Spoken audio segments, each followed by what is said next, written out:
اعوذ باللہ من الشیطان الرجیم بسم اللہ الرحمن الرحیم۔ یہ ہمارے قرآن کی شروعات ہے جس سے اللہ رب العالمین اپنے الفاظ کو اس قرآن میں ترتیب دیتے ہیں۔ اس قرآن کی شروعات کا جو پہلا لفظ ہے وہ ہے الف، اور اس قرآن کی شروعات کے اندر جو اللہ رب العالمین اپنے پہلے 3 لفظ استعمال کرتے ہیں اس میں اللہ رب العالمین کہتے ہیں اعوذ باللہ من الشیطان الرجیم، اور سب سے پہلا ورڈ جو اللہ رب العالمین قرآن میں استعمال کرتے ہیں میں پناہ مانگتا ہوں، آئی سیک ریفیوج۔ تو یہاں سے قرآن کی جو ہے اللہ رب العالمین شروعات کرتے ہیں، اور اللہ رب العالمین اس قرآن میں پہلا جو میسج ایک انسان کو دیتے ہیں کہ you should seek refuge from اللہ رب العالمین، کہ تم نے جو ہے اللہ کی ریفیوج مانگنی ہے۔ یہ سب سے پہلا لفظ اللہ رب العالمین قرآن میں استعمال کرتے ہیں، اور اس قرآن کی جو اختتام ہے اس اختتام میں اللہ رب العالمین کہتے ہیں کہ قل اعوذ برب الناس مالک الناس الہ الناس من شر الوسواس الخناس الذی یوسوس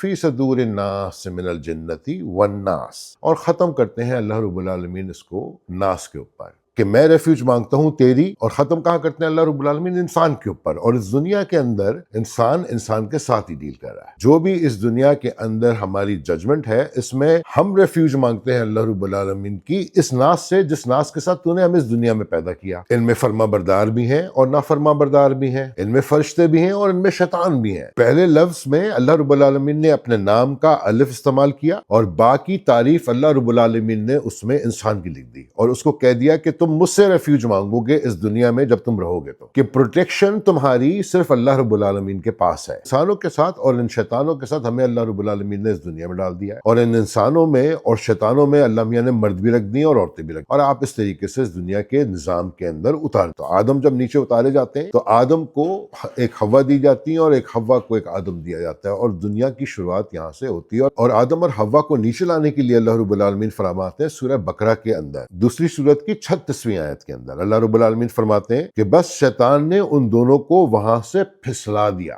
سلپ کر دیا۔ شیطان نے صرف اتنا سا کہ اس نے آدم کو اور حوا کو پھسلا دیا۔ جس نعمت میں وہ تھے شیطان نے ان کو صرف اتنا سا کام کیا کہ اس نے صرف پھسلا دیا، اور وہ گر گئے زمین کے اندر، ایک جنت سے اور ایک زمین۔ پھر اللہ رب العالمین فرماتے ہیں کہ اور انہیں اس نعمت سے نکال دیا جس میں وہ تھے، اور ہم نے کہا اتر جاؤ، تم ایک دوسرے کے دشمن رہو گے۔ تو جب تم نیچے اترو گے تو تم ایک دوسرے کے دشمن رہو گے، ایک دوسرے کے دشمن رہو گے تو شیطان بھی تم ہی ہوگے اور فرشتے بھی تم ہی ہوگے، اور تمہارے لیے زمین میں ایک وقت تک ٹھہرنے کے لیے اور فائدہ اٹھانے کے لیے یہ جگہ ہے۔ تو یہاں پر آپ ٹھہر سکتے ہیں یا آپ یہاں پر فائدہ دو ہی چیزیں کر سکتے ہیں آپ یہاں پہ، اور یہ قرآن میں اللہ رب العالمین آپ کے ہاتھ میں ڈیسیژن دے رہے ہیں کہ آپ نے جو ہے رائٹ میں رہنا ہے، روشنی میں رہنا ہے کہ بلیک میں رہنا ہے۔ یہ چوائس اللہ رب العالمین نے قرآن۔ اب ہم اس کو پڑھتے ہیں انگلش میں۔ Then Satan caused them to slip from it and got them out from what they had been in، کہ جو جس جنت میں تھے، جس نعمتوں میں وہ تھے، اس میں سے ان کو سلپ کر دیا۔ And we said go